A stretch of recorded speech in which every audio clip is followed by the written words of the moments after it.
ஏலே ஏலே ஏலே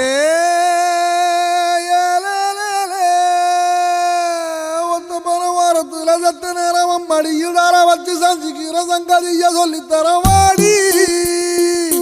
நீ வாடி